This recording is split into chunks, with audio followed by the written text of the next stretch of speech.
A poor barefoot girl appears in the middle of the storm, her eyes full of despair, and begs an unknown man for help, not knowing that he is a millionaire. "Sir, my little brother isn't breathing," said the girl. The businessman, seized by an inexplicable impulse, followed the child and found the baby amidst debris and silence. But what he sees at that moment awakens dormant memories and changes the course of his life forever. If this story interested you, subscribe to our channel. Don't forget to like this video and tell us which city you're watching us from. We'll keep going. The rain poured relentlessly over Boston's skyline as Maxwell Thornton's sleek black Bentley glided through the flooded streets. The windshield wipers fought a losing battle against the November downpour, creating a hypnotic rhythm that matched the emptiness inside him. At 52, Maxwell had amassed more wealth than most could dream of. His company, Thornton Development, dominated the East Coast real estate market with ruthless efficiency. "Mr. Thornton, the board expects your decision by tomorrow morning." His assistant's voice crackled through the car's speaker system. "The Fairfield Heights project needs your final approval." "Tell them it's done," Maxwell replied flatly, his eyes fixed on the rain-soaked road. "I'll sign off tonight." Another luxury development, another billion-dollar deal. The numbers that once excited him now felt hollow, mere entries in spreadsheets that measured a success he no longer felt. His phone buzzed with notifications, emails from executives, messages from business partners, reminders of meetings he couldn't remember scheduling. As the Bentley turned onto Harrison Avenue, the gleaming towers of downtown gave way to weathered brick buildings. Maxwell rarely ventured into this part of the city, a neglected neighborhood slated for revitalization under one of his company's numerous projects. His driver had taken this detour to avoid traffic, a decision Maxwell would have normally criticized. Today he merely stared through the window, barely registering the dilapidated surroundings. The car slowed near a partially collapsed apartment building where emergency vehicles had created a barricade. Construction equipment bearing the Thornton Development logo stood idle in the rain. Maxwell's jaw tightened. This was supposed to be completed months ago. Another luxury condominium complex, replacing what the company's marketing materials called outdated housing. That's when he heard it, a high-pitched scream cutting through the downpour. A small figure darted between the vehicles, arms waving frantically. "Stop the car," Maxwell ordered, surprising himself. "Sir, we're already running late for your—" "I said stop the car." The Bentley halted abruptly. Without grabbing an umbrella, Maxwell stepped out into the deluge, his custom-tailored Armani suit immediately soaking through. The cold rain felt almost satisfying against his skin, a physical sensation piercing through his emotional numbness. A young girl, no more than 9 years old, stood before him, drenched and trembling. Her dark hair clung to her pale face, eyes wide with desperation. "Please help," she pleaded, her voice barely audible above the storm. "My brother, he can't breathe right. Please." Maxwell stood frozen, water streaming down his face. Something in her expression, raw fear mixed with fierce determination, struck him like a physical blow. "Where is he?" Maxwell heard himself asking. The girl pointed toward the partially condemned building. "Third floor. The stairs are still." "Okay, on the east side." Maxwell turned to his driver. "Call an ambulance." "Sir, this neighborhood isn't safe. Let me—" "Stay with the car." "Call an ambulance," Maxwell repeated firmly, already following the girl who was running back toward the building. They climbed crumbling stairs, past walls marked with eviction notices bearing his company's letterhead. The girl moved with the confident navigation of someone who had made this journey countless times, leading Maxwell through a maze of half-demolished corridors. "In here," she said, pushing open a door hanging from one hinge. The apartment was barely habitable.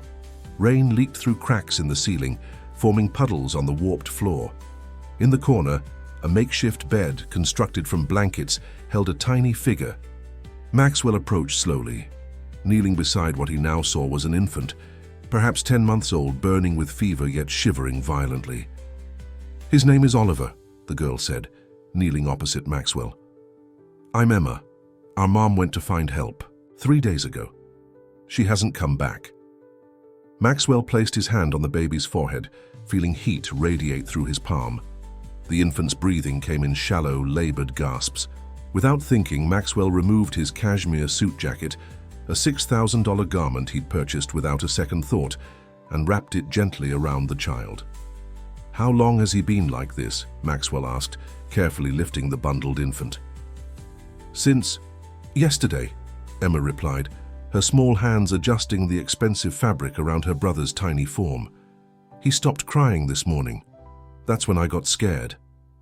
Maxwell cradled the baby against his chest, feeling the rapid heartbeat. "We're going to help him," he said, surprised by the conviction in his voice. "Both of you." They descended the stairs carefully, Emma leading the way with the flashlight from Maxwell's phone. The rain had intensified, turning the street into a shallow river. Maxwell tucked the baby further into his jacket, shielding him from the downpour as they rushed toward the waiting Bentley. "Sir, the ambulance is stuck in traffic," the driver reported, eyes widening at the sight of the children. "They say it could be 40 minutes. Maxwell made an immediate decision that would alter the course of his life. "Take us to my house now and call Dr. Bennett. Tell him to meet us there. It's an emergency." As the Bentley navigated through Boston's flooded streets, Maxwell held the feverish infant while Emma sat beside him, her small hand resting protectively on her brother's blanket. His phone rang incessantly, board members, executives, his assistant reminding him of the crucial meeting he was now missing. Maxwell silenced the device without a glance. The car turned onto Beacon Hill, where 19th-century brownstones housed Boston's elite. Maxwell's residence, a meticulously restored mansion, stood apart from its neighbors, imposing and solitary, much like its owner.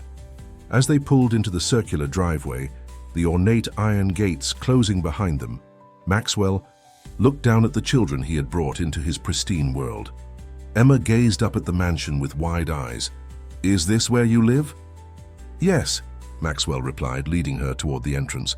"And you'll stay here until your brother gets better." The housekeeper, Mrs. Sullivan, opened the door, her practiced composure faltering at the sight before her. "Mr. Thornton, prepare the guest room next to mine," Maxwell instructed, carrying Oliver inside. "And find some dry clothes for Emma." "Of course, sir," Mrs. Sullivan replied, quickly recovering. "Dr. Bennett called to say he's on his way." The grand foyer, with its marble floors and crystal chandelier, seemed to swallow Emma as she stood dripping on the imported Italian tiles. Maxwell led her upstairs to a bedroom larger than the entire apartment they had just left. "This will be your room for now," he said, gently placing Oliver on the king-sized bed. "Mrs. Sullivan will find you something dry to wear." Emma didn't move from Oliver's side. "He's very hot," Maxwell nodded, feeling the baby's forehead again. "The doctor will be here soon." As if summoned by his words, the doorbell rang. Moments later, Dr. Bennett entered the room, medical bag in hand. He was Maxwell's personal physician, a man accustomed to treating executive stress and minor ailments, not critically ill children. "Maxwell," Dr. Bennett greeted him with surprise. "What's happening here?" "This baby needs help," Maxwell replied simply. "His name is Oliver." Dr. Bennett's professional demeanor took over as he examined the infant, his expression growing increasingly concerned. "Severe pneumonia, dehydration. He needs to be in a hospital." "Can you treat him here?" Maxwell asked. "I have everything you need." The doctor hesitated. "With the right equipment, yes, but order whatever you need. I'll pay for everything. Nurses, equipment, medication, whatever it takes." Dr. Bennett studied Maxwell's face, searching for an explanation for this uncharacteristic behavior. Finding none, he simply nodded. "I'll make the arrangements." As the doctor made calls, Maxwell turned to find Emma watching him intently, her small face solemn and assessing. "Why are you helping us?" she asked directly, with a child's uncomplicated curiosity. Maxwell opened his mouth to respond, but found no ready answer. Why had he stopped? Why had he brought these children into his home? The question hung between them as the rain continued to lash against the windows of his mansion. In the adjacent room, his phone rang again. The board, his executive team, the investors waiting for decisions that would affect thousands of lives. For the first time in decades, Maxwell Thornton let the calls go unanswered, as something long dormant within him stirred to life. Chapter 2. Awakening. Dawn broke over. Boston, painting the skyline in soft hues of pink and gold. Maxwell hadn't slept.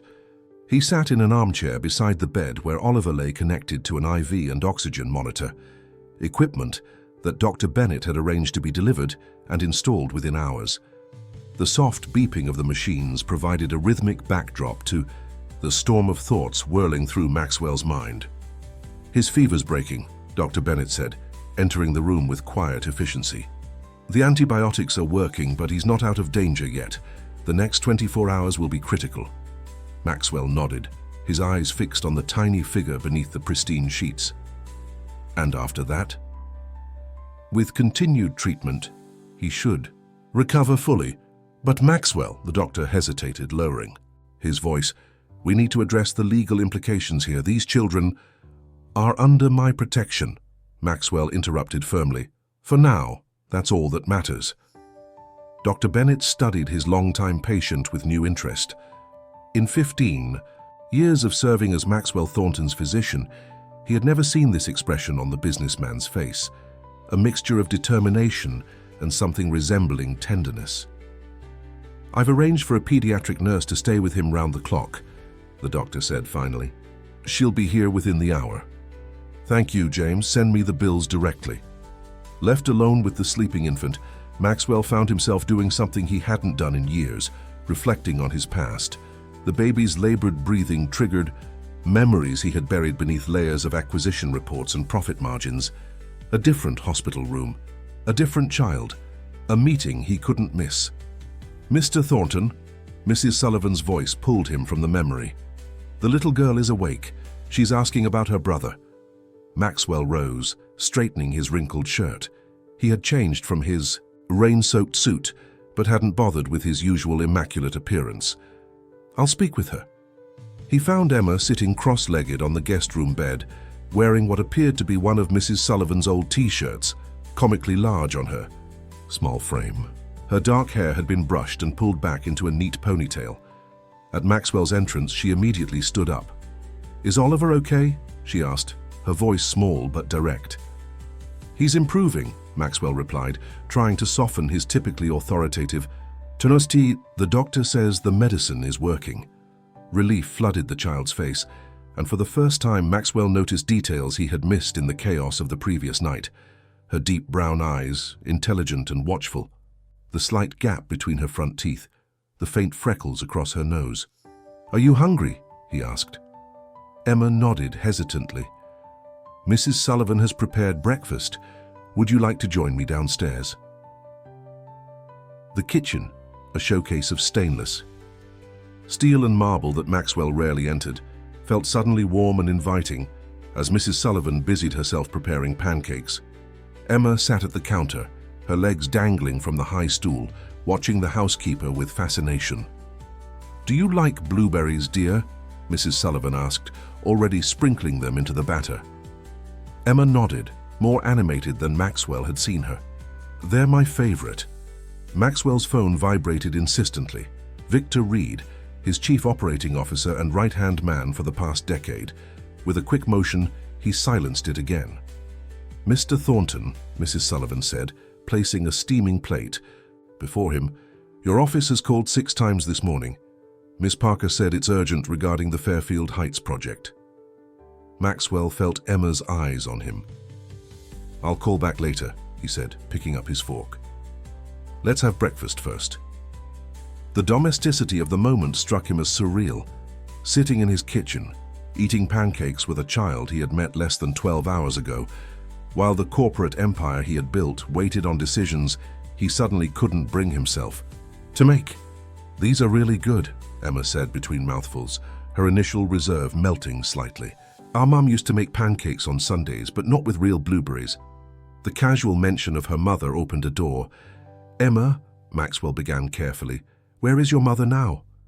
The girl's fork paused mid-air. She set it down slowly, her eyes dropping to her plate. "She went to find help when Oliver got sick. She said she'd come back, but..." Her voice trailed off. "And your father?" Emma shrugged, the gesture heartbreakingly adult for such a young child. Never knew him. It's always been just me, Mum, and Oliver. How did you end up in that building? It wasn't safe. A shadow crossed Emma's face. We had an apartment in Fairfield Heights. Then men came with papers saying everyone had to leave. Mom said some big company bought everything and was going to tear it all down. Maxwell felt a cold weight settle in his stomach.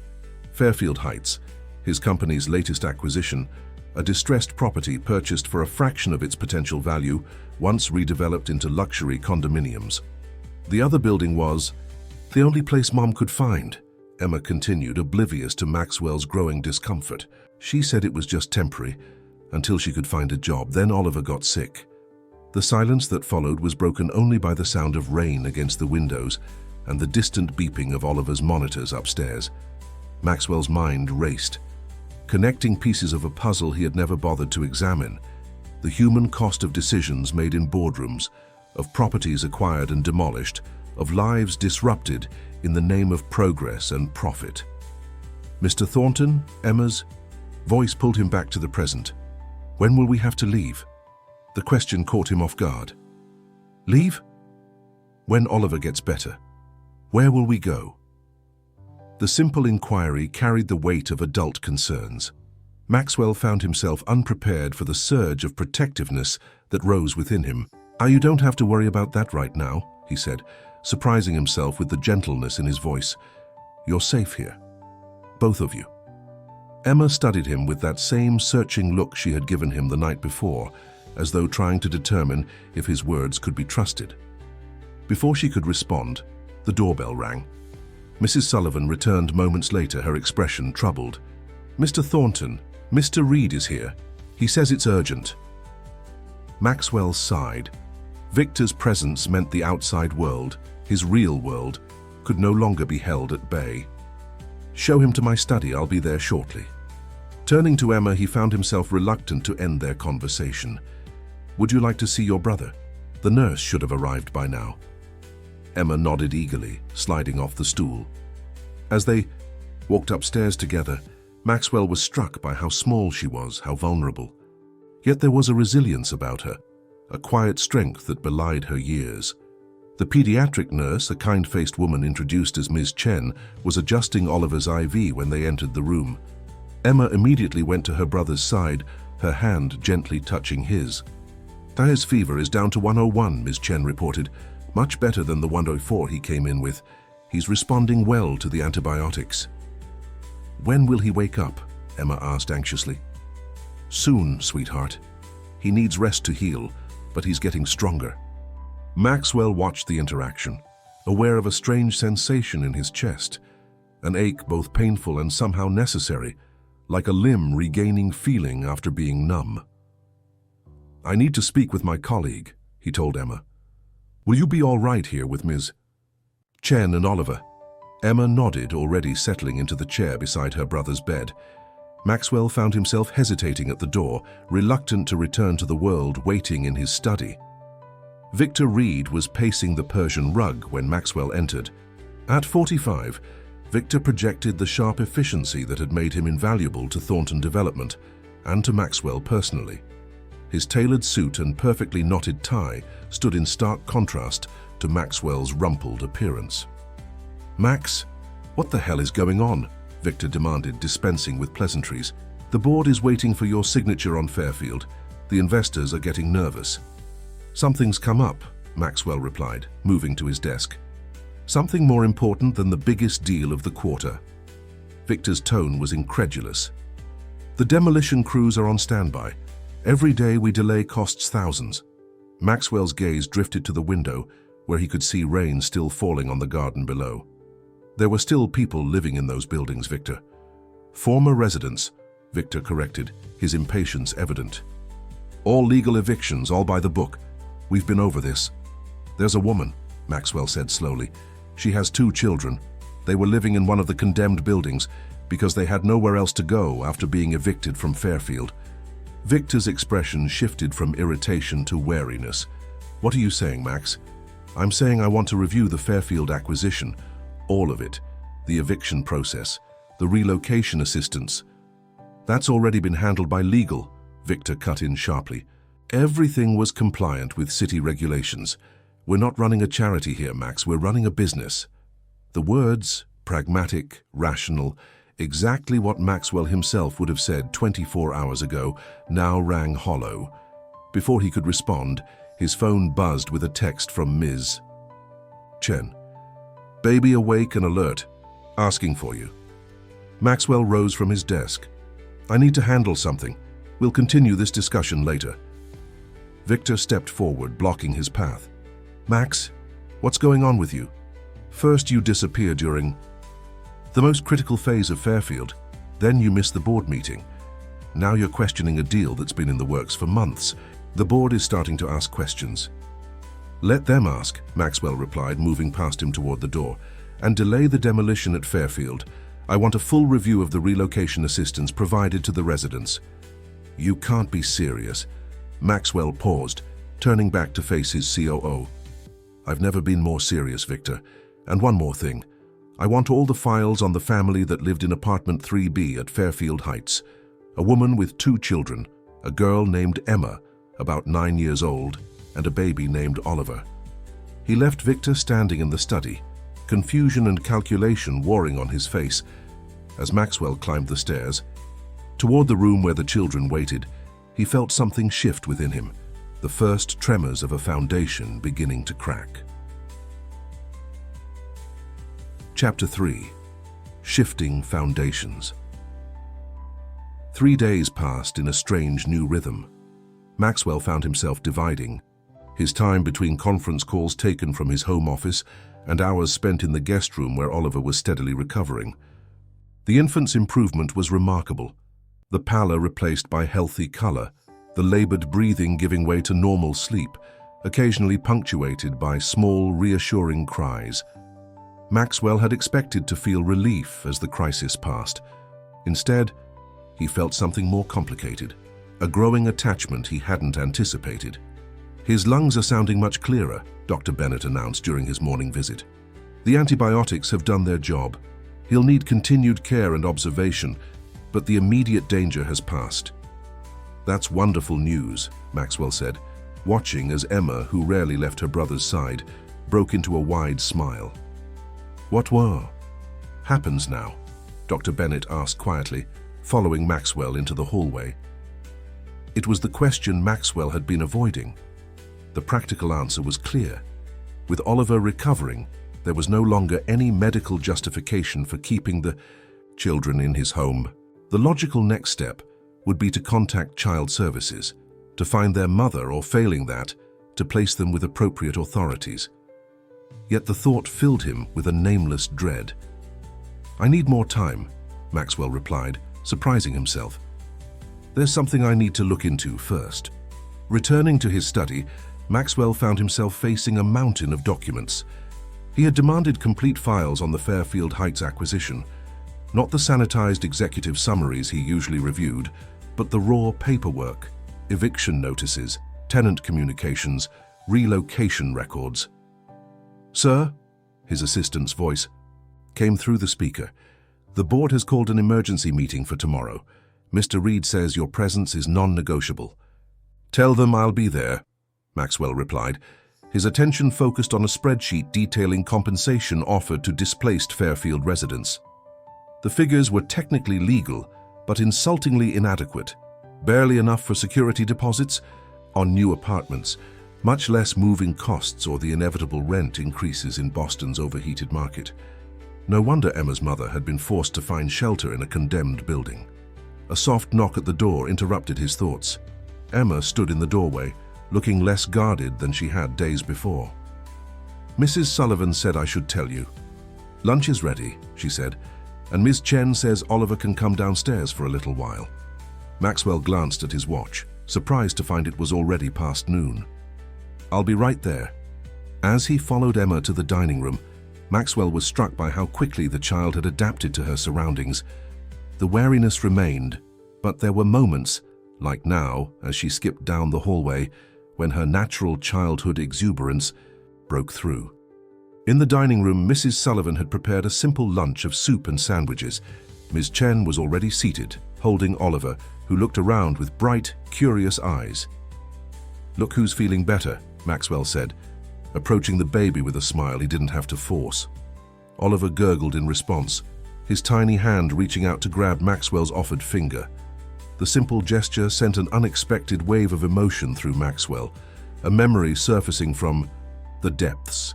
Another small hand, another trusting grip. "Mr. Thornton?" Ms. Chen's voice pulled him back. "Would you like to hold him?"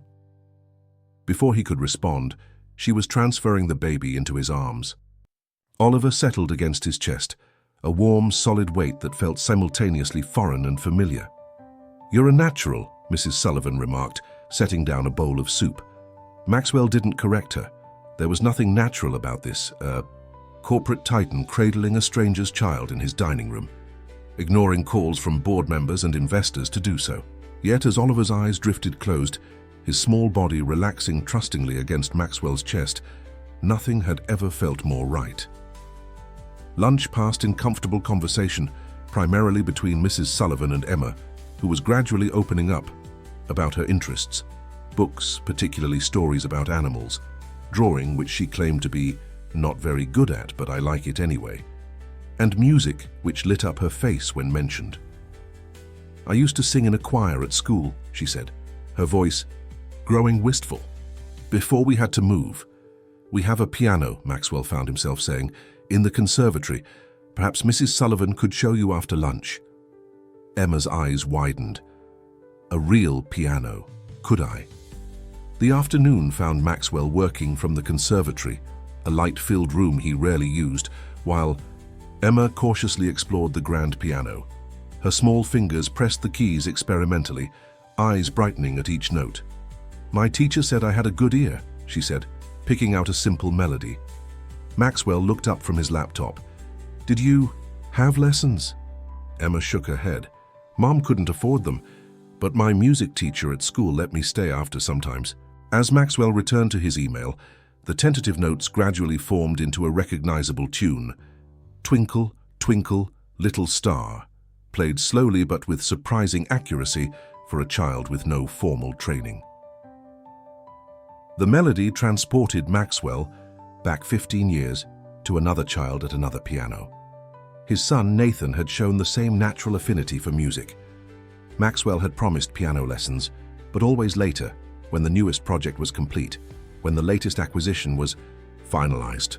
Later had never come.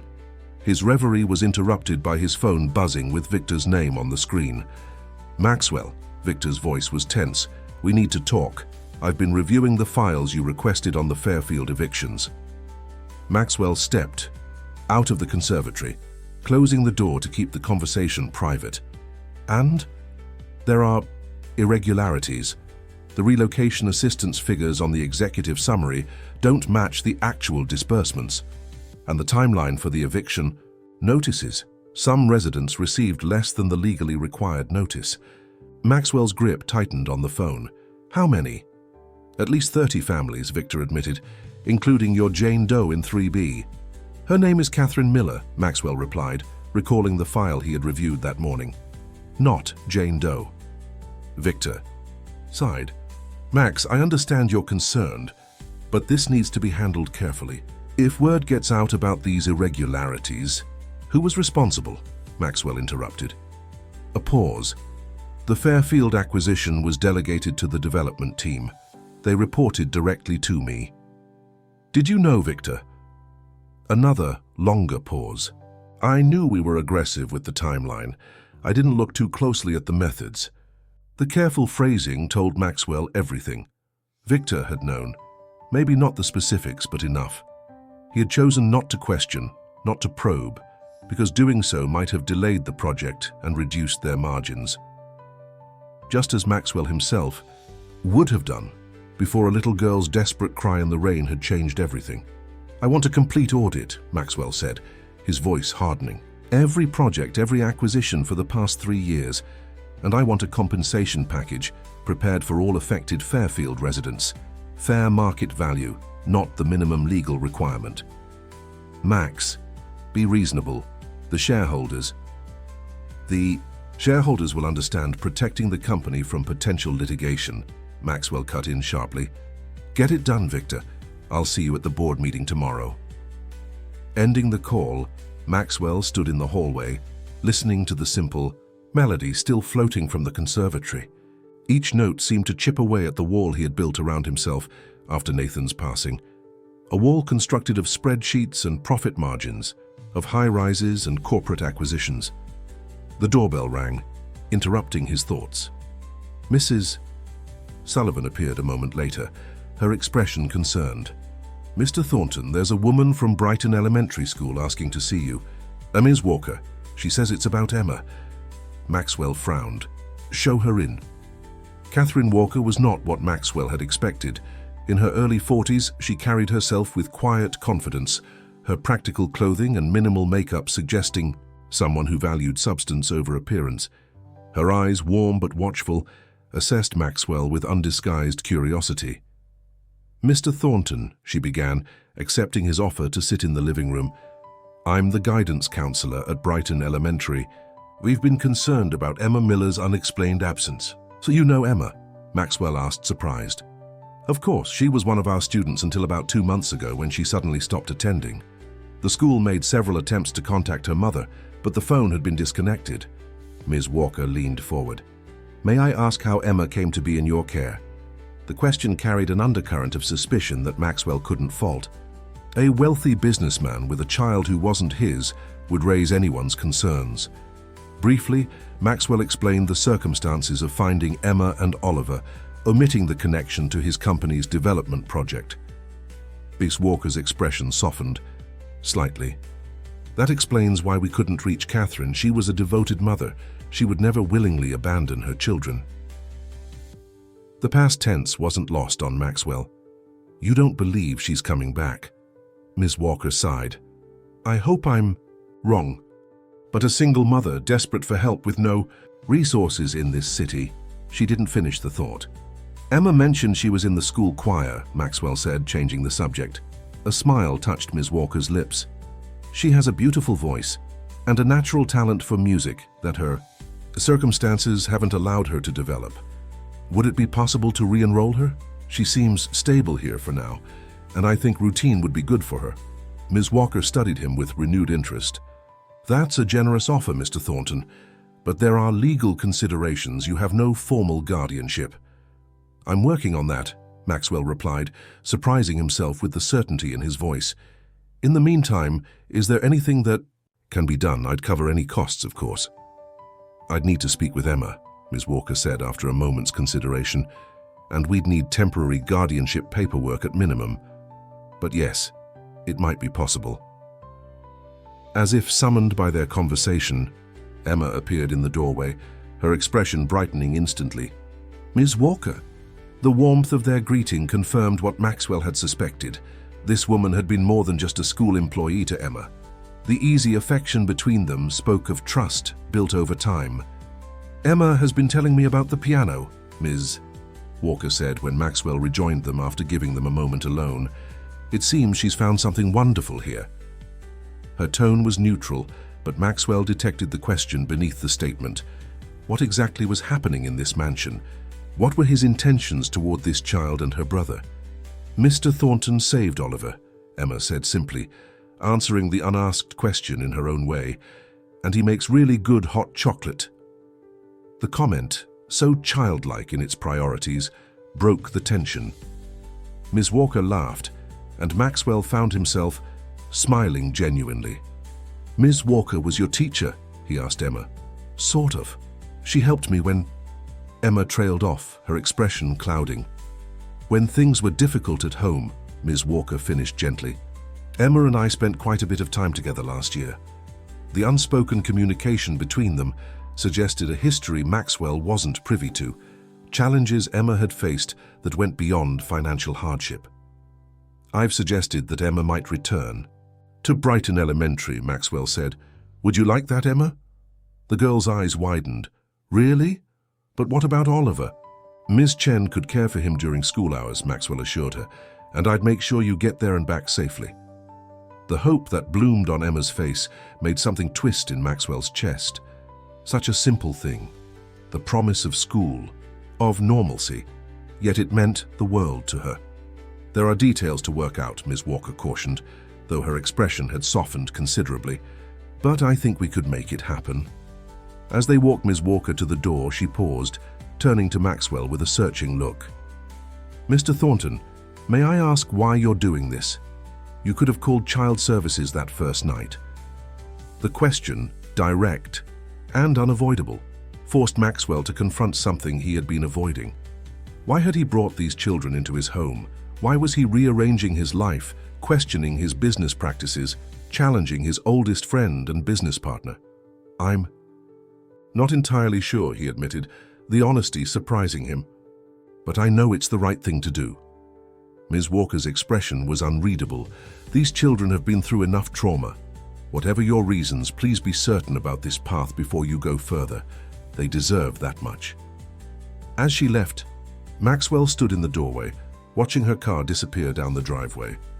In his office, unanswered calls accumulated. In the boardroom across town, questions mounted. Tomorrow would bring confrontations he couldn't avoid. But today, in this unexpected moment of clarity, Maxwell Thornton understood that the path forward, however uncertain, was the only one he could take. Chapter 4. Stormy Horizons. The Thornton Development boardroom fell silent as Maxwell concluded his presentation. The stunned expressions of the 12 board members reflected the radical nature of his proposal. Halting the Fairfield Heights demolition, creating a substantial compensation fund for displaced residents, and implementing a complete overhaul of the company's community impact assessment procedures. "Let me get this straight," said Eleanor Whitman, the board's longest-serving member. "You want to delay our most profitable project by at least 6 months and allocate $20 million to compensate people we've already legally evicted." "People who were evicted with less than the legally required notice," Maxwell corrected, his voice steady. "People who received inadequate relocation assistance. People whose lives were upended by our pursuit of profit without consideration of human cost." Victor shifted uncomfortably beside him. Throughout the presentation, he had remained conspicuously silent, neither supporting Maxwell's proposal nor openly opposing it. "This is unprecedented," said Robert Chen, the chief financial officer. "The shareholders will understand protecting the company from potential litigation," Maxwell finished, echoing his words to Victor from the day before. "Our actions at Fairfield Heights were technically legal, but ethically questionable. If this became public, so this is about avoiding scandal?" Eleanor interrupted, eyes narrowing. Maxwell met her gaze directly. "This is about doing the right thing, something we should have considered from the beginning." The discussion that followed was heated. Several board members expressed outright opposition to the plan, citing fiduciary responsibility to shareholders. Others seemed cautiously supportive, particularly after Maxwell presented the findings of his preliminary audit, findings that suggested the Fairfield Heights case might not be isolated. "I need a decision today," Maxwell concluded. "The longer we delay, the more difficult remediation becomes." Eleanor leaned forward. "Maxwell, we've worked together for 15 years. In all that time, I've never seen you advocate for anything but the bottom line. What's changed?" The question hung in the air. Maxwell could feel Victor watching him intently, along with every other person in the room. What had changed? Everything. And it had started with a child's cry in the rain. "I've been reminded that behind every spreadsheet are real people," Maxwell said finally. "People whose lives are affected by the decisions we make in this room. I'm not suggesting we abandon profitability, merely that we balance it with responsibility." After a tense silence, Eleanor spoke again. "I move we approve Maxwell's proposal, with quarterly review of its implementation and impact." The motion passed narrowly, 7 votes to 5. As the board members filed out, Maxwell felt a curious mixture of relief and apprehension. He had I won this battle, but at what cost? Victor remained behind, his expression unreadable. "Bold move," he said once they were alone. "Very bold." "It was necessary," Maxwell replied, gathering his papers. "The question is, necessary for what? The company or something else?" Victor's tone was carefully neutral, but the implication was clear. Maxwell faced his longtime associate. Both, I hope. The board may have approved your plan, but they're watching you, Max. We all are. This sudden conversion to corporate saint, it's raising questions. Questions I'm happy to answer, Maxwell said evenly. The audit continues. Victor, all the way back to the Harrison Street project 3 years ago. Victor's jaw tightened almost imperceptibly. Of course, transparency is our new watchword, isn't it? The tension between them was palpable as they left the boardroom. For 15 years, they had been aligned in vision and purpose. Now, for the first time, Maxwell sensed a fundamental divergence, one that threatened not just their professional relationship, but the company itself. His phone buzzed as he reached his car, a text from Mrs. Sullivan that sent a chill through. Him. Come home quickly, Emma very ill, Dr. Bennett here. The drive back to Beacon Hill was a blur. Maxwell found himself praying to a god he hadn't addressed in years, bargaining in the way that only the truly desperate can. Not again. Please, not again. Dr. Bennett met him at the door, his expression grave. High fever, severe abdominal pain, likely appendicitis. We need to get her to Massachusetts General immediately. Maxwell followed him upstairs to find Emma curled on, her bed face contorted in pain. Miss Chen stood nearby holding a crying Oliver. Emma, Maxwell said softly, kneeling beside the bed. Dr. Bennett thinks we need to take you to the hospital. The girl's eyes, glassy with fever, found his face. I don't want to go, she whispered. Who will take care of Oliver? Miss Chen will stay with him, Maxwell assured her, his heart twisting. At her concern for her brother even in her own distress. And I'll be with you the whole time.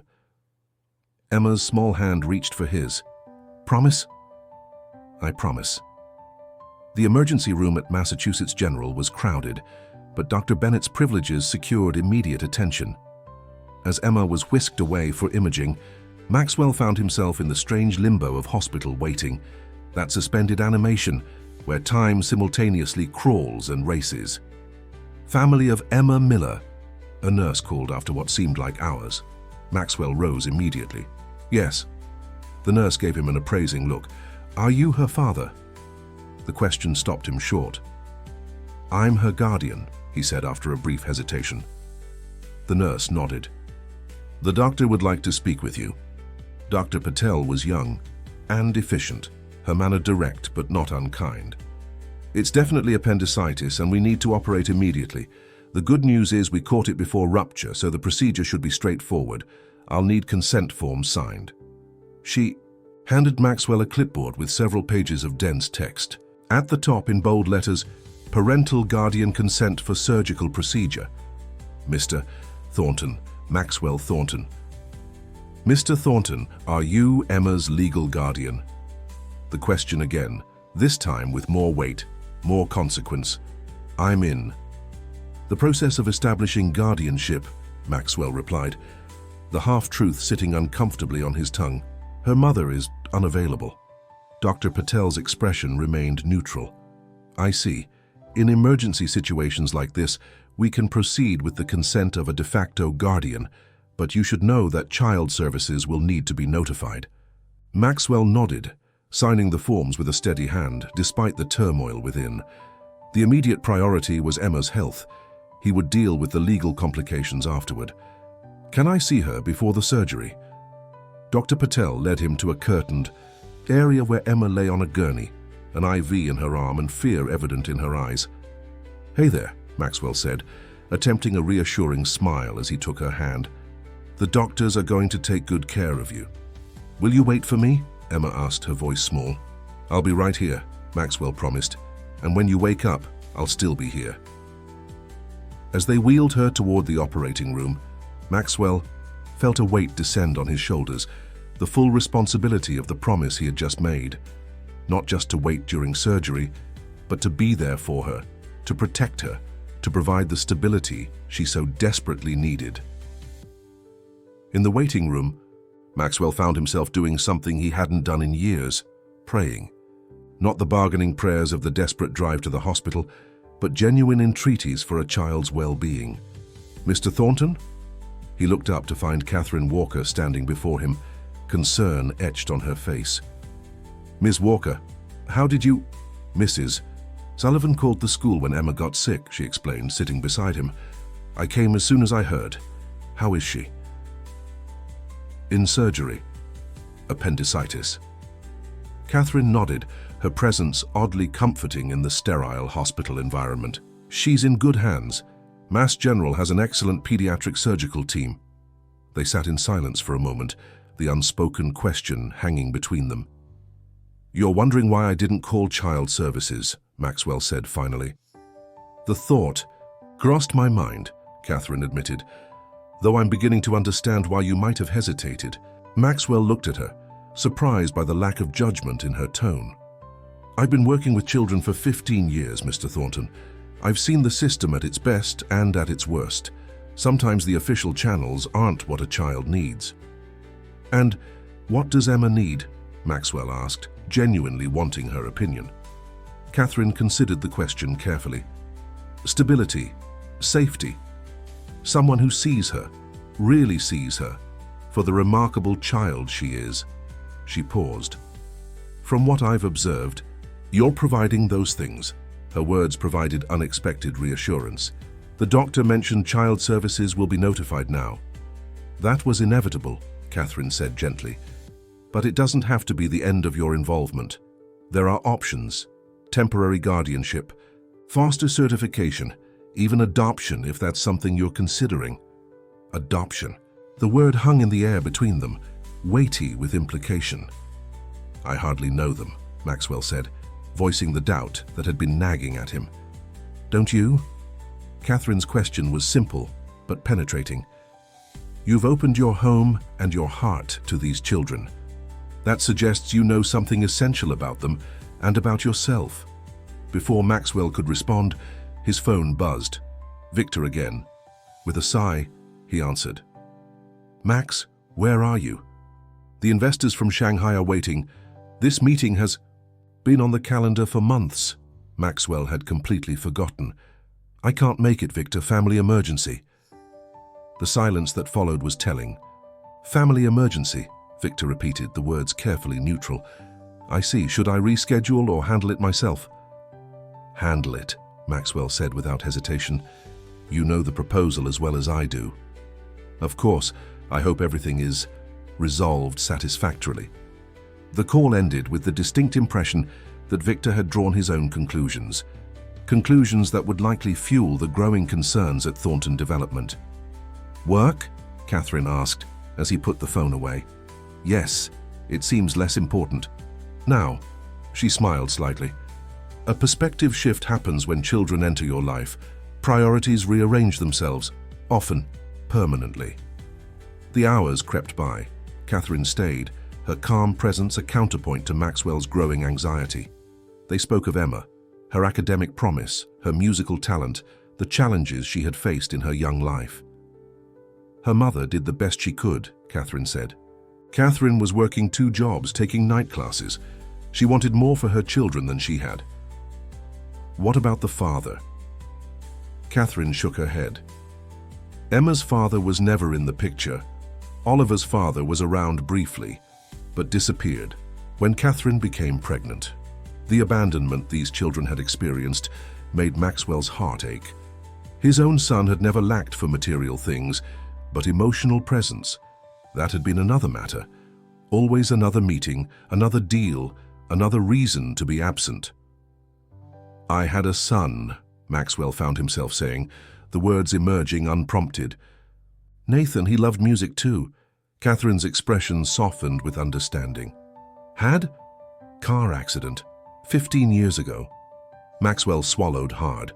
"I was supposed to pick him up from a recital, but a meeting ran long. My wife went instead. The other driver ran a red light." The memory still had the power to hollow him out. The phone call, the hospital, the terrible stillness of the room where they lay. His wife had lingered for 3 days before following their son into whatever lay beyond. Maxwell had thrown himself into work afterward, building Thornton Development into a corporate giant, as if success could fill the void their absence had left. "I'm so sorry," Catherine said simply. I wasn't there when they needed me, Maxwell continued, the confession pouring out now. Always another meeting, another deal. I thought I was building something for them, but in the end, you lost everything that mattered, Catherine finished gently. Maxwell nodded, unable to speak past the tightness in his throat. Mr. Thornton, Maxwell, Catherine said after a moment, we can't change the past, but sometimes life gives us second chances, often in the most unexpected ways. Their conversation was interrupted by Dr. Patel's return. Mr. Thornton, Emma's out of surgery. Everything went smoothly. She's in recovery now. The relief that flooded through. Maxwell was physical, a wave that seemed to wash away years of accumulated tension. Can I see her? In about 30 minutes, she's still coming out of anesthesia. As promised, Maxwell was at Emma's bedside when she opened her eyes. Groggy from medication, she blinked slowly, her gaze focusing on his face. You stayed, she murmured. I promised I would, Maxwell replied, taking her small hand in his. Is Oliver okay? He's fine. Mrs. Sullivan and Ms. Chen are taking good care of him. Emma's eyes drifted closed again. Good, she whispered. Don't want us to be separated. The simple statement cut straight to Maxwell's heart. As Emma slipped back into sleep, he made a silent vow. These children would not be separated. Whatever it took, whatever he had to change, in his life, in himself, he would find a way to keep them together. A soft knock at the door revealed a hospital social worker, her expression professionally neutral. Mr. Thornton, I'm Angela Reyes, from Child Protective Services. I'd like to speak with you about Emma and her brother. Maxwell rose, casting a final glance at Emma's sleeping form, before following Ms. Reyes to a small consultation room. Catherine joined them, introducing herself as Emma's school counselor. I understand you've been caring for Emma and her infant brother, Ms. Reyes began, consulting her notes. Can you explain how that came about? Maxwell recounted the events of that rainy night, this time including the connection to his company's development project. Catherine's presence gave him the courage to be completely forthcoming, acknowledging both his company's role in the family's displacement and his growing attachment to the children. Ms. Reyes listened without comment, taking detailed notes. And the children's mother? We haven't been able to locate her, Maxwell admitted. The circumstances suggest she may not return. I see. Ms. Reyes's expression remained professionally detached. Mr. Thornton, while your intentions appear honorable, the fact remains that you have no legal standing with these children. In cases like this, our protocol is to place them in emergency foster care while we conduct a more thorough investigation. Separate. Them? Maxwell asked, alarm rising in his chest. Unfortunately, finding placements for siblings, especially with an infant involved, can be challenging. That's unacceptable, Maxwell said firmly. Emma's primary concern has been staying with her brother. I can provide them both with a stable, safe environment. I understand your concern, but is there no alternative? Catherine interjected. Mr. Thornton has demonstrated genuine care for these children. Uprooting them now, especially with Emma recovering from surgery, seems unnecessarily traumatic. Ms. Reyes hesitated. There is the possibility of emergency temporary guardianship, but it requires court approval, home studies, background checks. Whatever it takes, Maxwell interrupted. I'm prepared to do whatever is necessary to keep them together and safe. The determination in his voice must have registered with Ms. Reyes. After a moment's consideration, she nodded. I'll need to conduct an initial home assessment, and you'll need to appear before a family court judge within 5 business days. I understand, Mr. Thornton, Ms. Reyes added, her professional demeanor softening slightly. I should warn you that this is just the beginning of a complex process. Temporary guardianship is not permanent. If the mother returns or if other family members come forward, the implication was clear. Whatever arrangement he established could be temporary. The thought of losing the children now, after all they had been through together, was unbearable. One step at a time, Catherine said gently, seeming to sense his distress. For now, let's focus on getting Emma well and ensuring both children have stability. As they left the consultation room, Maxwell found himself facing a future filled with uncertainty. Court appearances, home studies, evaluations of his fitness, to care for children whose lives had become unexpectedly entwined with his own. Yet beneath the uncertainty lay a surprising clarity. For the first time in 15 years, Maxwell Thornton knew exactly what mattered most, and he would fight with everything he had to protect it. Chapter 5. Breaking Points. 2 weeks after Emma's surgery, Maxwell's life had been transformed into a careful balancing act. Mornings began with Oliver's cheerful babbling through the baby monitor, followed by breakfast with Emma, who was recovering quickly, her natural resilience shining through. School drop-offs, conference calls, meetings with lawyers regarding guardianship, and evenings spent helping with homework or simply being present. The rhythm was exhausting, yet strangely fulfilling. Today, however, threatened to upset that fragile balance. Maxwell sat in his study, reviewing the comprehensive audit report that had just been delivered. The findings were worse than he had anticipated: systematic corner-cutting, ethical lapses, and in some cases, outright deception in multiple development projects over the past 3 years. Most damning was the paper trail that led directly to Victor Reed. A knock at the door interrupted his thoughts. Mrs. Sullivan entered, her expression concerned. "Mr. Thornton, Mr. Lawrence is here to see you." "He says it's urgent." Philip Lawrence was Thornton Development's chief legal counsel, a shrewd, cautious man who had guided the company through numerous complex negotiations. His unscheduled appearance suggested trouble. "Send him in," Maxwell said, closing the audit report. Philip entered with the brisk efficiency that characterized everything he did. "Max, we have a situation." "That sounds ominous." "It is." Philip placed his briefcase on the desk and extracted a file. "The board received this morning. Victor compiled it."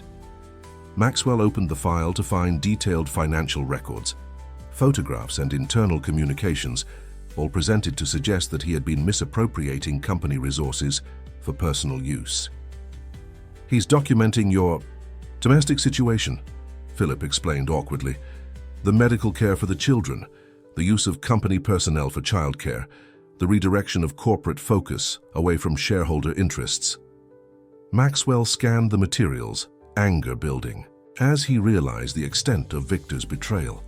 This is his play? To paint me as unfit to lead because I'm helping 2 children? "It's more calculated than that," Philip replied, his legal mind dissecting the strategy. "He's framing it as a breach of fiduciary duty, suggesting that your judgment has been compromised by personal entanglements, that you're making business decisions based on emotion rather than sound financial principles. And the board is taking this seriously." Philip's hesitation was answer enough. "There's more. The business press has gotten wind of internal discord. The Journal is preparing a piece on turmoil at Thornton Development. Stock is already down 4 points on the rumors." Maxwell rubbed his temples, feeling the weight of corporate politics pressing down on him, just as his personal life was finally finding meaning. What's Victor's endgame here? "A vote of no confidence at next week's board meeting," Philip said bluntly. "He's been working the members individually. Eleanor is still with you, but several others are wavering." The betrayal stung, but it wasn't entirely unexpected. Victor had always been ambitious, always calculating. In the old days, Maxwell had valued those qualities. They complemented his own ruthless approach to business. Now, they were being turned against him. "And your advice, counselor?" Philip chose his words carefully. "Professionally speaking, you need to reaffirm your commitment to the company. Distance yourself from distractions. Show the board that Thornton Development remains your priority." "And personally speaking?" A rare smile crossed Philip's face. "Personally, I think Victor's an opportunistic shark who's been hiding ethical lapses for years, and I think these kids might be the best thing that's happened to you in a long time." Maxwell's appreciation for his lawyer deepened. "Thank you for the warning, Phil." "One more thing," Philip added, rising to leave. "The temporary guardianship hearing is set for Thursday at 2 p.m. Family Court, Judge Martinez presiding. I took the liberty of arranging for Caroline Fisher to represent you. She's the best family law attorney in Massachusetts. Maxwell nodded gratefully. Send me her information, and Phil, keep me posted on Victor's movements. After Philip left, Maxwell sat motionless, contemplating the choices before him. The corporate battle looming would require his full attention. Strategy, counter-moves, board politics. Yet upstairs, Emma was working on a school project and Oliver was napping in what had become his nursery. The gulf between his two worlds seemed unbridgeable. His phone rang, a number he hadn't seen in years. His father. Maxwell, the familiar voice now roughened by age, came through the speaker. We need to talk. Harold Thornton had founded Thornton Construction 50 years ago, building it from a small contractor into a regional powerhouse before, handing control to his son. Now 78, he had ostensibly retired to Florida, though Maxwell knew he still kept tabs on the company that bore his name. Dad, this is unexpected. Is it? I hear my company is in turmoil, that my son is being challenged by his own COO, that he's adopting street urchins and turning the business into a charity. The characterization made Maxwell's jaw tighten. Your information is incomplete and outdated. Then update me, in person. I'm at the Four Seasons. Maxwell checked his watch. Emma wouldn't be home from school for 2 hours and Mrs. Sullivan was with Oliver. I'll be there in 30 minutes. Harold Thornton had always been an imposing figure, tall, broad-shouldered, with the weathered hands of a man who had started his career on construction sites. Age had diminished his physical presence somewhat, but the piercing blue eyes that Maxwell had inherited remained sharp and assessing. You look tired, Harold, observed as Maxwell entered the hotel suite. It's been a demanding few weeks. Harold gestured to the sitting area, where a bottle of scotch and 2 glasses waited. I thought we might need this.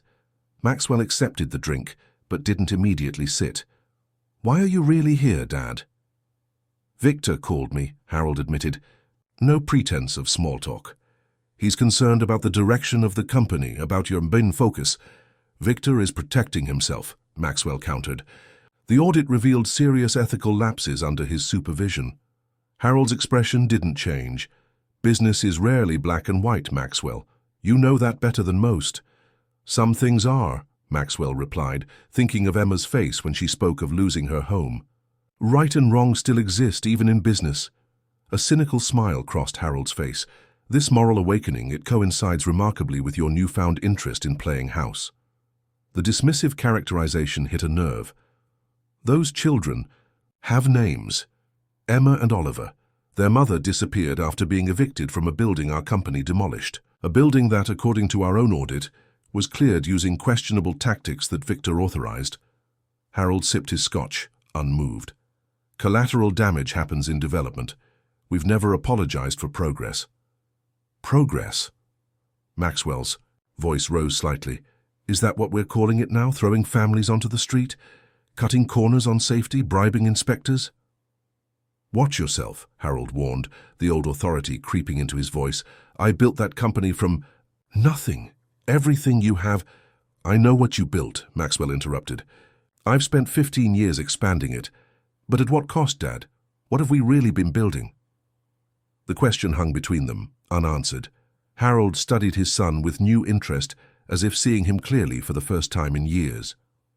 Tell me about these children, he said finally, his tone losing some of its edge.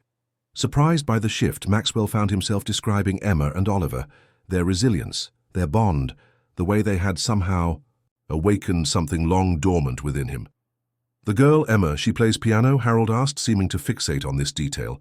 By ear, mostly. She has a natural talent. Something flickered across Harold's face. A memory, perhaps. Your mother played before she got sick. The mention of Maxwell's mother, who had passed when he was 12, was unexpected. Harold rarely spoke of her. I remember, Maxwell said softly. A heavy silence fell between them, weighted with unspoken history. Finally, Harold set down his glass. I'm not well, Maxwell. The abrupt statement caught Maxwell off guard. What do you mean? Cancer, pancreatic, terminal. Harold delivered the news with the same directness he had always used for business matters. 6 months, maybe less. Maxwell felt the room tilt slightly. For all their complicated history, for all the unresolved tensions between them, Harold was his father, the only family he had left. "I'm sorry," he said, inadequate words for the magnitude of the revelation. "Have you started treatment?" Harold shook his head. "What's the point, trading a few extra months for misery? No, I'd rather spend what time I have left with clarity." "Why didn't you tell me sooner?" Would it have mattered?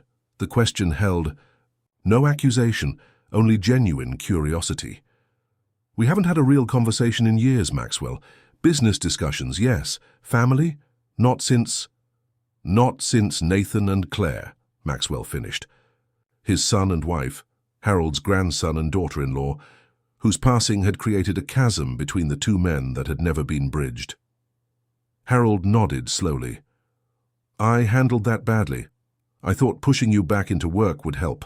I was wrong." The admission, unprecedented from a man who prided himself on being right, left Maxwell momentarily speechless. "Why are you telling me this now?"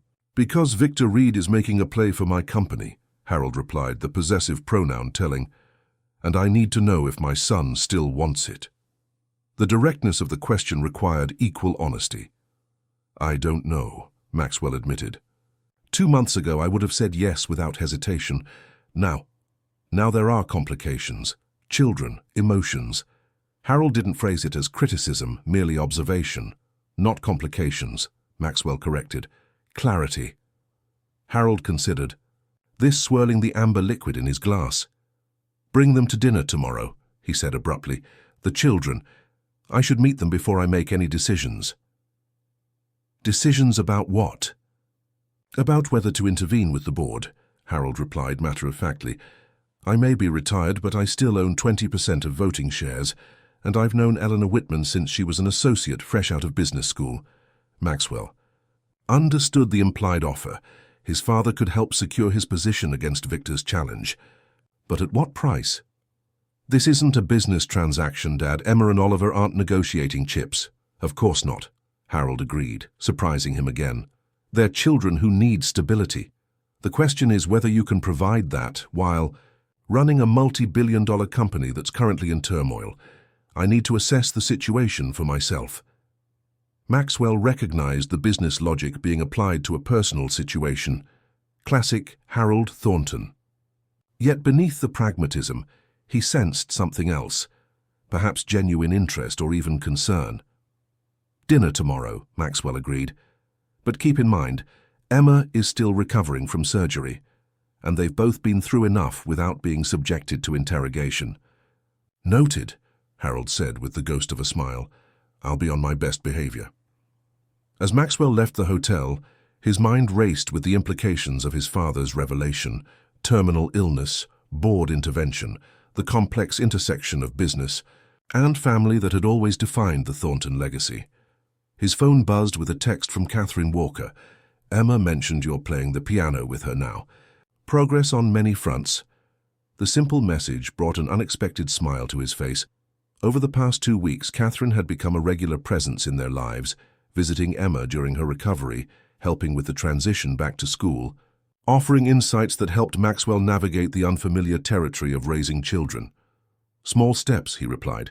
"She's teaching me as much as I'm teaching her." Catherine's response came quickly. "That's usually how it works with children. How are the guardianship preparations coming?" "Hearing scheduled for Thursday. My lawyer seems confident." "Good. Emma mentioned it today. She's trying to appear unconcerned, but it's weighing on her."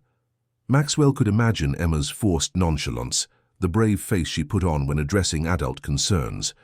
It had taken time to recognize the pattern, to see past the self-sufficiency to the vulnerable child beneath. "Would you join us for dinner tonight?" he texted impulsively. "Emma would love to see you." The pause before Catherine's response felt significant. Just Emma. The question carried layers of meaning that Maxwell wasn't quite ready to unpack. His relationship with Catherine had evolved beyond Emma's school counselor and temporary guardian. There was a connection forming, tentative but undeniable. "I'd appreciate your company as well," he admitted. "It's been A complicated day. Dinner. Sounds lovely, 7. Perfect. Returning home, Maxwell found the atmosphere transformed from the morning's tension. Emma was in the conservatory, plinking out a simple melody, while Oliver sat nearby in his bouncer, entranced by the sound. "That's new," Maxwell observed, recognizing the tune as something beyond her usual practice pieces. Emma looked up with a shy smile. "I'm composing. Ms. Walker says everyone can create music if they listen to what's inside them." "It's beautiful," Maxwell said, meaning it.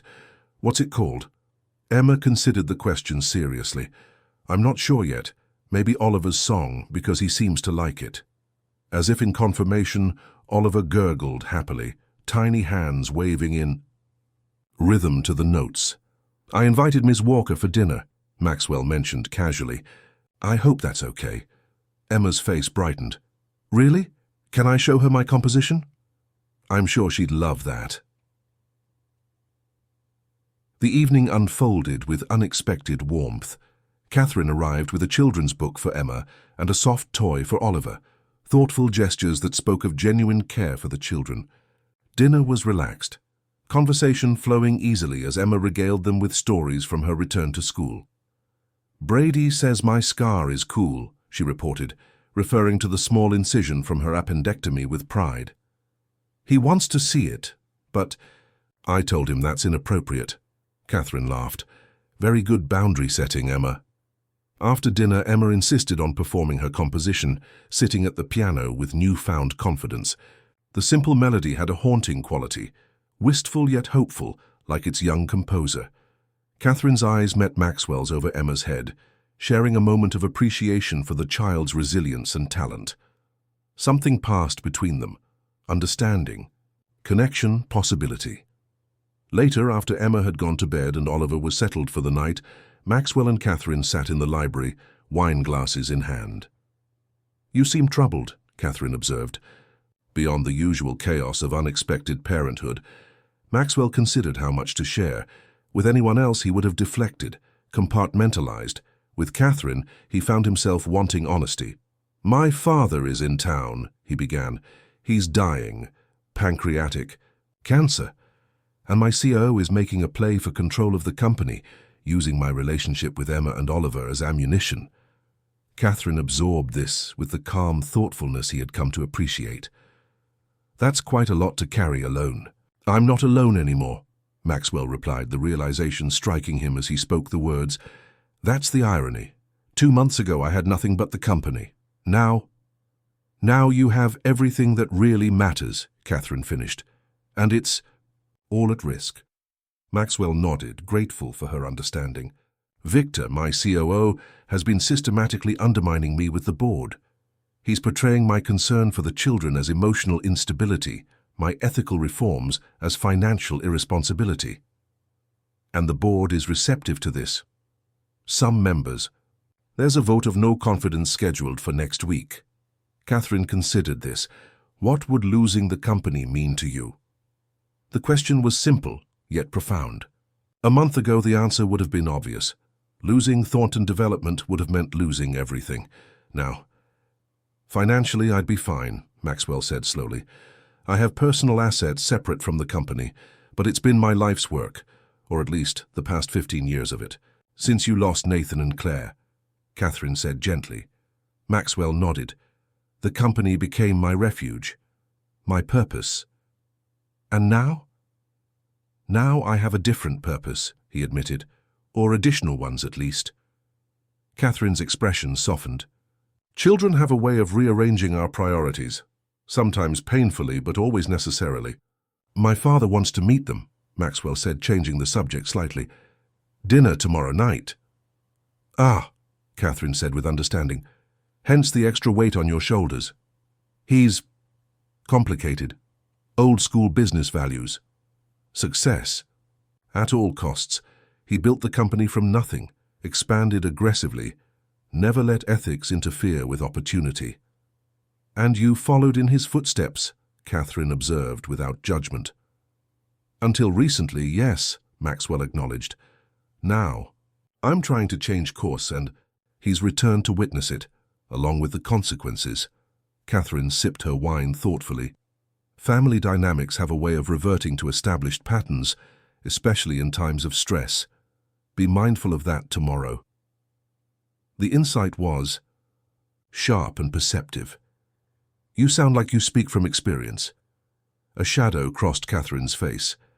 Let's just say I understand complicated family relationships. My father was demanding.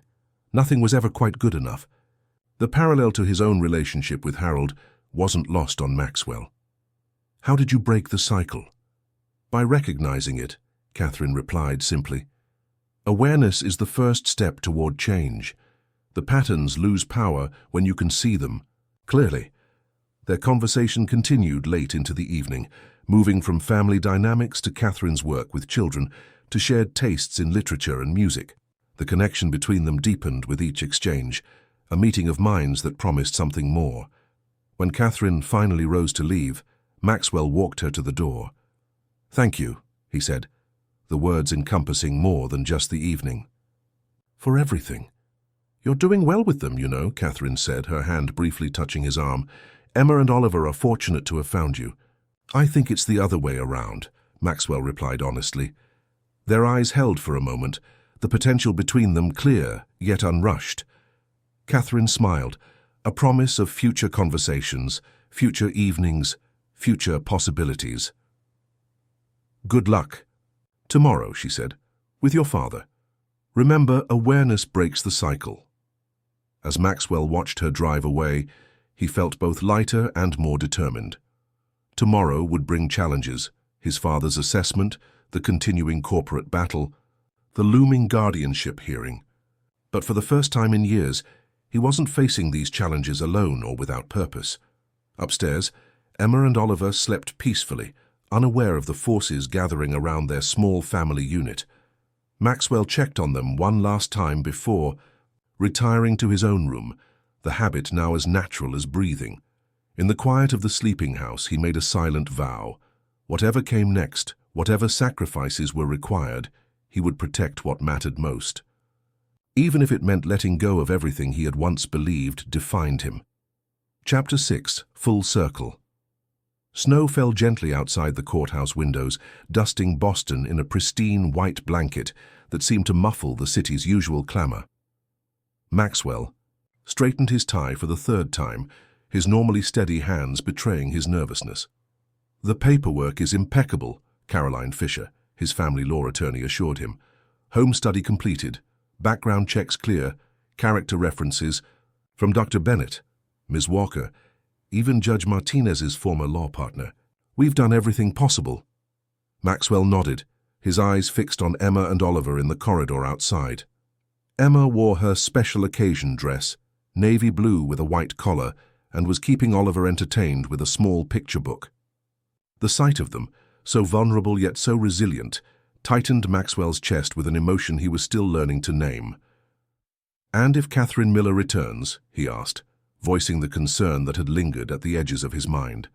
Caroline's expression softened. The investigation has been thorough, Maxwell. There's been no trace of her for over 2 months.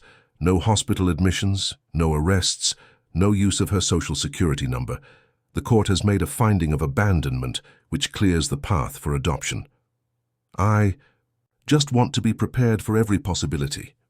That's what makes you a good parent, Caroline replied with a smile. Now let's go make it official. The adoption hearing was surprisingly brief, a stark contrast to the months of preparation, home studies, and legal filings that had preceded it. Judge Martinez, a dignified woman with kind eyes and a no-nonsense demeanor, reviewed the file carefully before addressing Maxwell directly. Mr. Thornton, raising children is the most important work any of us can do. It requires patience, selflessness, and a commitment that extends far beyond this courtroom. Are you prepared for that responsibility? Maxwell met her gaze steadily. I am, Your Honor. And you understand that this commitment is permanent? That these children will be in every legal and moral sense your own? That's exactly what I want, Your Honor. Judge Martinez nodded, seemingly satisfied. She turned her attention to Emma, who sat straight-backed and solemn beside Maxwell. Emma, you're old enough to have a say in this decision. Do you understand what adoption means? Emma nodded, her voice clear despite the formal setting. It means Mr. Thornton, Maxwell, will be our dad forever, and nobody can take us away from each other. That's right, and is that what you want? Emma's gaze shifted briefly to Maxwell, then back to the judge. Yes, he takes care of us. He plays piano with me and reads to Oliver, and he promised we'd always stay together. The simple testimony, delivered with a child's directness, moved everyone. In the courtroom, Judge Martinez smiled warmly. Well then, I see no reason to delay.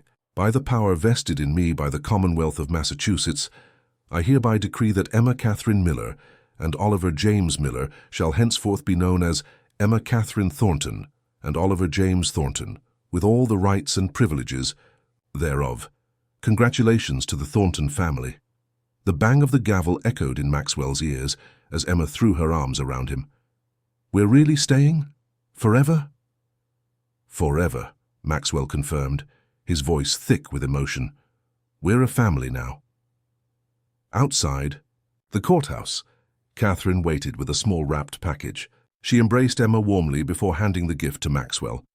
A family portrait, she explained as he unwrapped a simple silver frame. Mrs. Sullivan took it last Sunday in the conservatory. I thought today would be the perfect occasion. The man sent you photograph captured a moment of unguarded joy. Maxwell at the piano with Emma beside him, Oliver on his lap reaching for the keys. The image of the family they had become brought tears to his eyes. It's perfect, he said, meeting Catherine's gaze with unspoken gratitude. Now I believe someone mentioned celebration ice cream, Catherine said to Emma, whose face lit up. Dad. Promised, Emma replied, the new title slipping naturally from her lips for the first time. Even though it's snowing. Ice cream is good in any weather, Maxwell said, his heart expanding at being called Dad. Shall we? As they walked toward the car, Maxwell's phone rang, Victor's number. For a moment he considered ignoring it. The board vote was scheduled for the following day, and he had deliberately disconnected from Thornton Development Affairs to focus on the adoption. Go ahead, Catherine encouraged, understanding in her eyes. We'll wait in the car. Maxwell answered with a simple Victor. The board meeting has been moved up. Victor's voice was tense, lacking its usual smooth confidence. It's happening now. Your father called it. My father? He showed up at headquarters an hour ago, called an emergency session. Maxwell, what's going on? Maxwell remembered his dinner with Harold and the children 2 nights before, an evening that had begun awkwardly but ended with unexpected warmth. Emma, initially shy, had gradually opened up, especially when Harold mentioned his late wife's piano playing. By dessert, she was demonstrating her composition, with Harold listening intently, something like respect in his weathered features.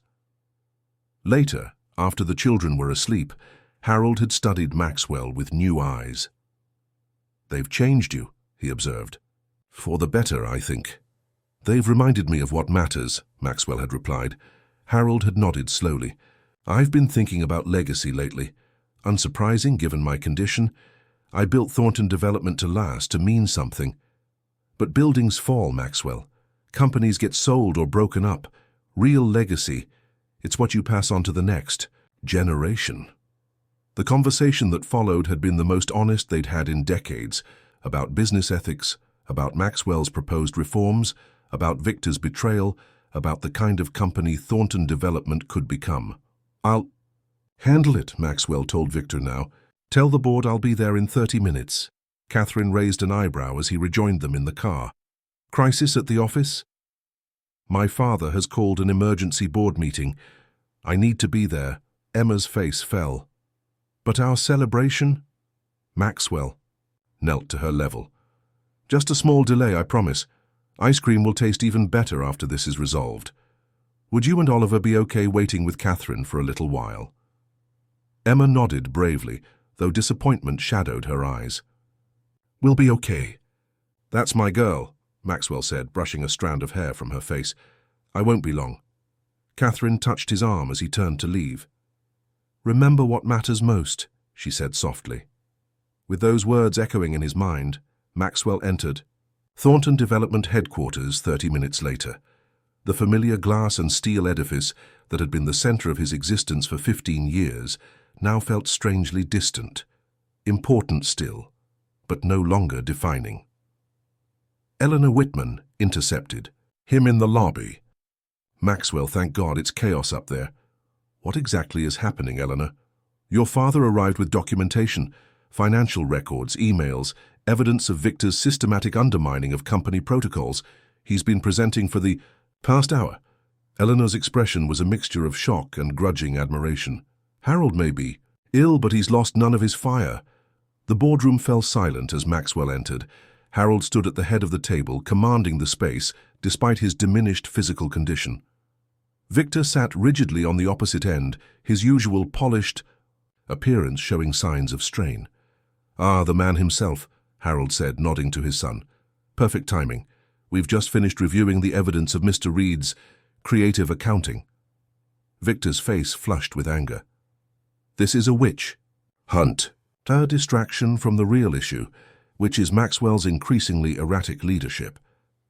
Erratic, Harold repeated with dangerous calm. Is that what we're calling integrity now?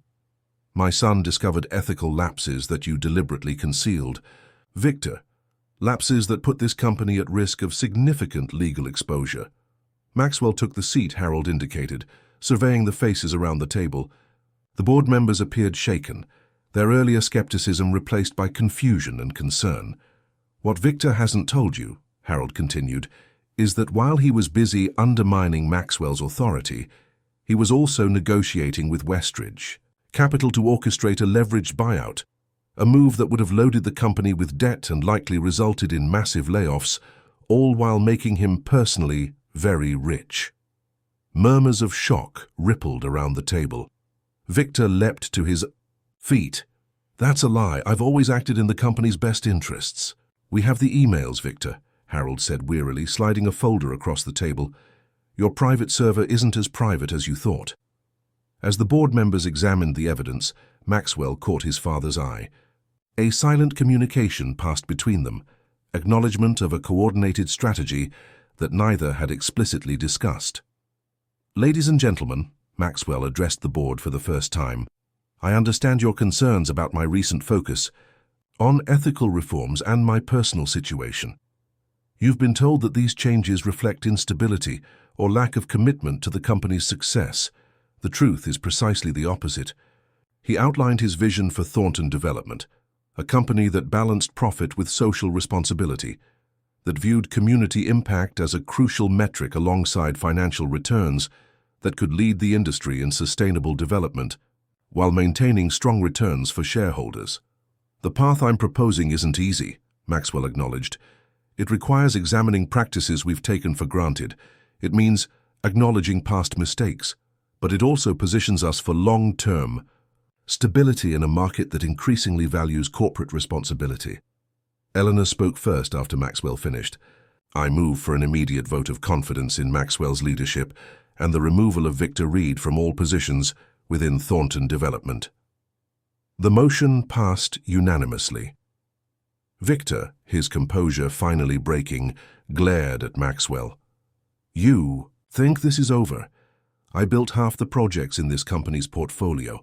I have relationships with investors that you can't touch. Tomasin, you also authorized illegal evictions, falsified compliance documents, and attempted to orchestrate a hostile takeover, Maxwell replied calmly. Your personal belongings will be packed and delivered to your home. Security will escort you from the building.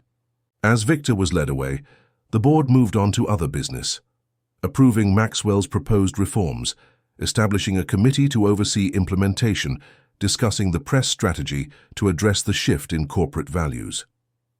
Harold remained silent through most of this, observing with an inscrutable expression. Only when the meeting concluded did he approach his son. Well played, he said simply. We make a good team, Maxwell acknowledged. When we're on the same side. A shadow of regret crossed Harold's face.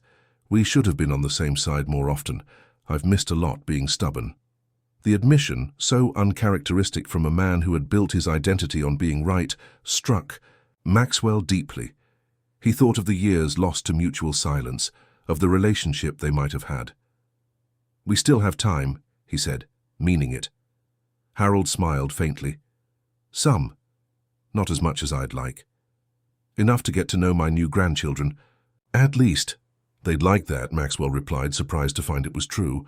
"In fact, we're having a celebration today, ice cream despite the snow. Would you join us?" Something that might have been gratitude flickered in Harold's eyes. "I'd be honored." Catherine, Emma, and Oliver were waiting at Maxwell's favorite ice cream parlor in Beacon Hill, a small family-owned place that had been serving homemade desserts for 3 generations. Emma's face lit up when she saw Maxwell and Harold enter. "Dad, did you fix the company problems?" "We did," Maxwell confirmed, still marveling at how naturally she called him Dad. "Now, and look who's joining our celebration." Emma regarded Harold with cautious interest. "Are you feeling better, Mr. Harold? You looked tired at dinner." Harold, unused to such direct concern, appeared momentarily flustered. "I have good days and not so good days. Today is a good one." "That's good," Emma said decisively. "We're having ice cream because we're officially a family now. The judge said so." "So I heard," Harold replied, taking the seat beside her. "That's quite an accomplishment." As Maxwell sat beside Catherine, their hands found each other beneath the table, a small private acknowledgement of the connection that had been growing between them. "Everything okay?" she asked quietly. "Better than okay," Maxwell replied. "Victor's been removed. The board has approved the reforms, and my father—" He glanced at Harold, who was listening intently as Emma explained her ice cream selection strategy. "My father is here." Catherine squeezed his hand. "One big happy family?" "Getting there," Maxwell said, watching as Oliver grabbed Harold's finger with his tiny hand, drawing a surprised smile from the older man, step by step. The next few months passed in a whirlwind of change and adjustment. At Thornton Development, Maxwell implemented the promised reforms, establishing a community impact assessment protocol, creating a generous relocation assistance program for affected residents, and launching a foundation focused on affordable housing initiatives. The business press, initially skeptical, gradually began reporting on the Thornton Transformation, a case study in how corporate values could evolve without sacrificing financial performance. Investors, after some initial wariness, responded positively to the company's increased transparency and reduced legal exposure. At home, the changes were equally profound. Emma thrived at school, her natural intelligence flourishing with stability and encouragement.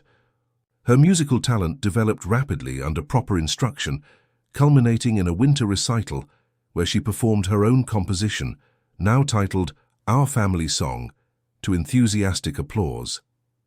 Oliver took his first steps in the conservatory, toddling unsteadily from Catherine's arms to Maxwell's waiting hands, while Emma played a triumphant chord on the piano. The moment, captured in a photograph that now sat on Maxwell's desk, encapsulated everything that had changed in his life. Harold, despite his illness, became a regular presence in their lives. Sunday dinners, occasional school events, when his strength permitted, quiet conversations with Maxwell about business and family, and the intersection of the two. The cancer progressed, but more slowly than doctors had predicted, giving them precious months to rebuild bridges long thought burned. Catherine, initially careful to maintain professional boundaries, gradually became part of their family circle. Her relationship with Maxwell deepened naturally, moving from friendship to something more with a pace that respected the children's needs and their own histories. On Christmas Eve, 6 months after the adoption, Maxwell stood in the doorway of the conservatory, watching as Emma played carols while Catherine and Oliver decorated a small tree placed near the piano. The mansion, once sterile in its perfection, now hummed with life. Toys scattered in unlikely places, children's artwork adorning refrigerator doors, the constant background music of family conversations. Harold, seated in a comfortable chair by the fire, caught Maxwell's eye. "Come sit, son, I've been thinking about something." Maxwell joined him, noting how the illness had accelerated in recent weeks. Harold's once imposing frame had grown frailer, his voice softer, though his mind remained sharp. "I've made some changes to my will," Harold said without preamble.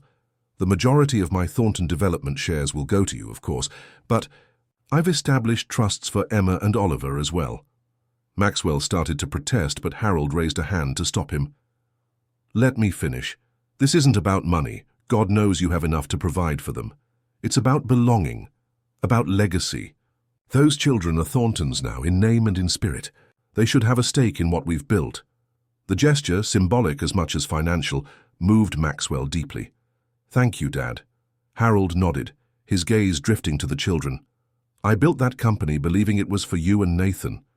Then, after we lost him," his voice faltered slightly, "I thought the business was all that mattered. I was wrong. The admission hung in the air between them, healing in its way."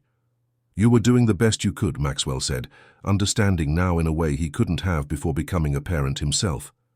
"As are you," Harold replied, a rare approval. That meant more than any business success ever had. Their conversation was interrupted by Emma, calling from the piano. "Dad, Grandpa, we need help with the star." The word Grandpa, still new, still precious, brought a smile to Harold's tired face. "Duty calls," he said, rising slowly. Later that night, after the children were asleep, with visions of Christmas morning dancing in their heads, Maxwell and Catherine stood in the kitchen, preparing for the next day's festivities. "I have something for you," Maxwell said, pulling a small box from his pocket. "An early Christmas gift." Catherine opened it to find a simple silver key. "What's this?" "A key to the front door," Maxwell said, suddenly nervous. "I thought, if you wanted, you might consider making your visits more permanent." Catherine's eyes widened with understanding. "Maxwell Thornton, are you asking me to move in with you?" "I'm asking for more than that," he admitted. "I'm asking if you might consider becoming part of this family, officially. Not right away, of course, when you're ready, when we're all—" "Ready?" Catherine's smile was radiant as she stepped closer, her hands framing his face. "I thought successful businessmen were supposed to be direct in their proposals." Maxwell laughed softly. "I'm learning that family matters require a different approach than boardroom negotiations." "They do," Catherine agreed, her eyes serious. "Now, they require patience and communication and a willingness to grow together." She pressed the key back into his hand. "Ask me again in 3 months, when Emma and Oliver have had more time to adjust to their new life. When we've had more time to build our relationship away from the crisis that brought us together." Maxwell nodded, understanding and appreciating her thoughtfulness. 3 months, it is. "In the meantime," Catherine continued, her arms sliding around his neck, "I'm quite happy with our current arrangement, dinner dates, weekend visits, and—" The kiss that followed promised a future neither of them had imagined 6 months earlier. A future built not on corporate acquisitions or professional achievements, but on the foundation of family, of connection, of love rediscovered after years of absence. On Christmas morning, Maxwell awoke to the sound of excited footsteps in the hallway. Emma and Oliver, too thrilled to sleep any longer, burst into his room with all the exuberance of children on Christmas Day. "Dad, wake up. Santa came." As Maxwell followed them downstairs, he marveled at the journey that had brought them to this moment. A rainy night, a desperate cry for help, a split-second decision to stop his car. These small actions had altered the course of all their lives. The living room was transformed by twinkling lights and carefully wrapped packages. Catherine and Harold were already there, sharing coffee by the fire, their faces warming at the children's excitement. Watching Emma help Oliver open his gifts, Maxwell felt a completeness he had thought forever lost after Nathan and Claire's passing. Different, yes. This new family could never replace what had been taken, but precious in its own right, a second chance he had never expected to receive. Later, as snow fell gently outside and the family gathered for Christmas dinner, Maxwell raised his glass in a toast.